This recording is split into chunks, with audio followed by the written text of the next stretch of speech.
ReefPrince here with the results of Sunday's tournament. Now, I'm really pressed for time on this, so I'm just going to get right down to it. We had 10 or 11 people, and we went for 4 rounds. As luck would have it, I had to play against Billy round 1, which also happened last week. This time, he's using his own creation. He has a Fire, Nature, Water deck, in which he tries to ramp out big nasties like Morna and Mighty Shouter and Bolttail Dragon before his opponent has the mana and the resources to deal with them. Now, game 1, I was able to keep a pretty consistent creature flow going. The problem was he had a refi that stuck down on turn 2. This slowed me down pretty bad. I wasn't able to get rid of it until turn 5.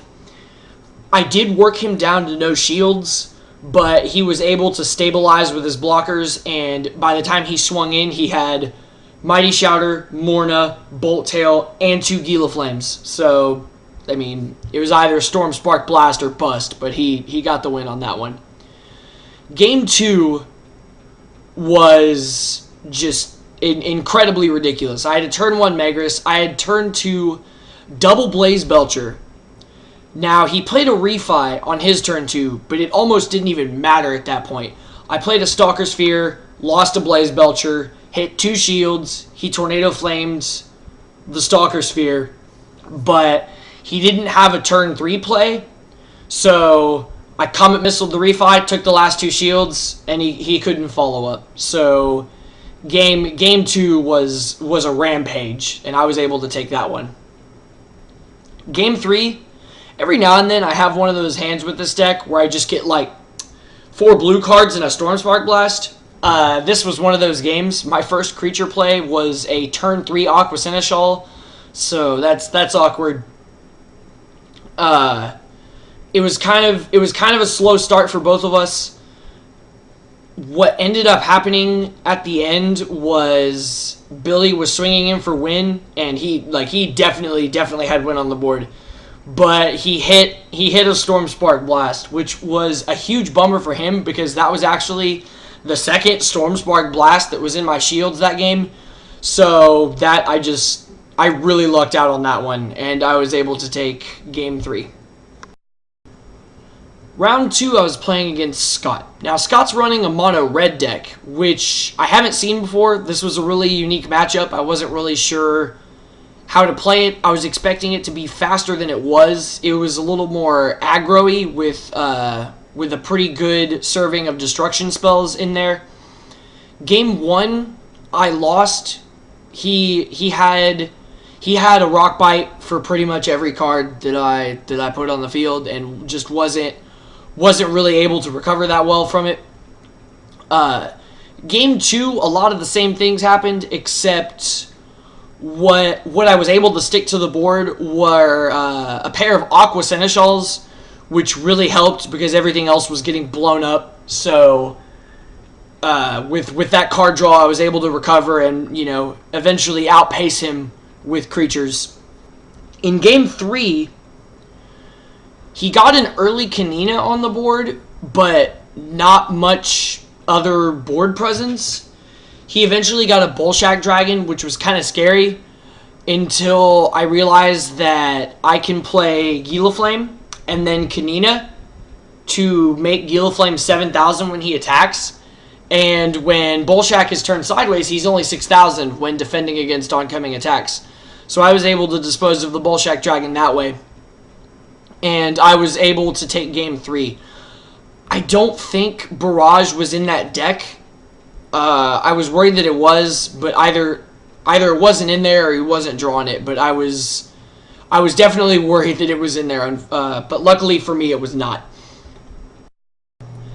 And now's my chance. Round 3 is up against none other than Carl Reddish. And as you all know, I've been chomping at the bit to get my revenge ever since last week's tournament. This time it'll be my Rusalka Rushdown against his Hyperspeed Dragon deck. Now, game 1, to put it simply, Carl's deck just had a total misfire. I hit 2 Breach the Veils in his shields, but he was still unable to find an appropriate creature response, namely an Essence Elf. The only thing he played that game was a lone Razorhide, but by then it was far too late. I even hit a Root Trap in addition to the Breach the Veils, but it was still just, it was too much to deal with, and he did not have a good hand to deal with it.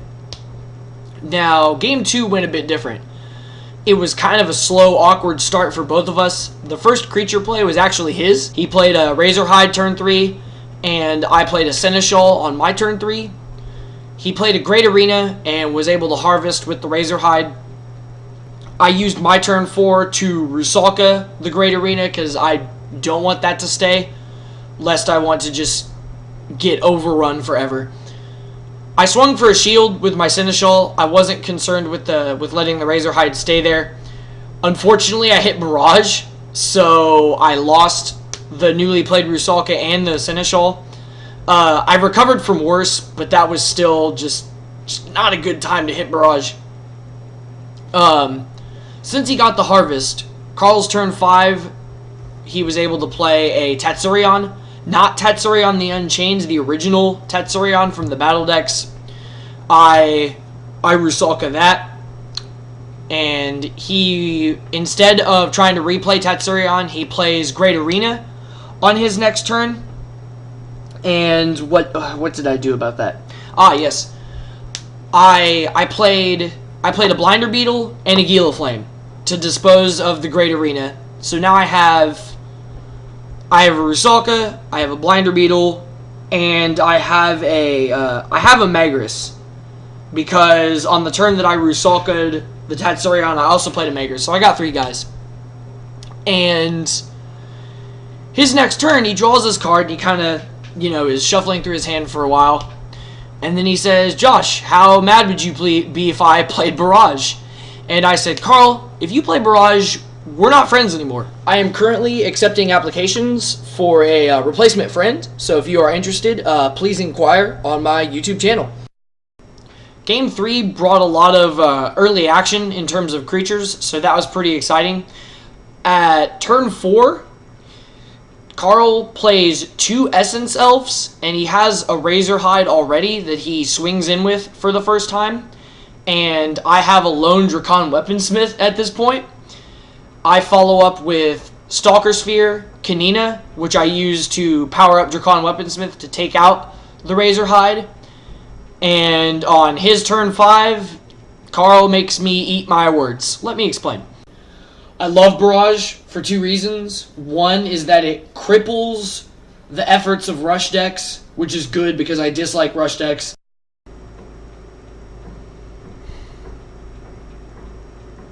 Normally when I get barraged, I'm able to re-establish board presence fairly quickly. However, this time I was just a little too late. Carl was able to finish me off with a Hyperspeed Dragon coming in on the heels of a Tatsurion that was already on the board. So it was able to attack right away, and the Tatsurion finished the job. So that was the match. It was a really, really good one, though. Big shout out to the guys at the Eternal Dueling channel. They drove a whopping 2 hours from Paris, Texas on a rainy Sunday morning to be at our league event. So I hope you guys had fun and that you come back and see us real soon. My 4th round was against Tommy, who was running a 4-color control deck, and he had very strong discard game 1. Turn 2 Spectre Claw, turn 4 Fumes, turn 6 Spectre Claw into Rusalka, his own Fumes, which he replayed. That was really rough. Unfortunately, the card that was left over on my side was Gilaflame, who was able to wrap up game 1 for me. Game 2, Tommy also opened up with really strong discard. I had a Seneschal turn 3. He played a Keeper of Dawn for his turn 5, recycling a Spectre Claw, and I Rusalka'd it to get it out of the way, and just started swinging with my Seneschal and a couple of other creatures that I got. Unfortunately for him, he didn't see enough early blockers to stop the assault, so I won this match in 2 games. Now, I thought using Rusalka would make me cool and different, except for the part where half of the people today had Rusalka in their decks, so I'm a unique and cool duelist, just like everybody else at that tournament. But I had a great time. It was a blast. I didn't get my salty run back against Carl, but there will always be more chances for that later.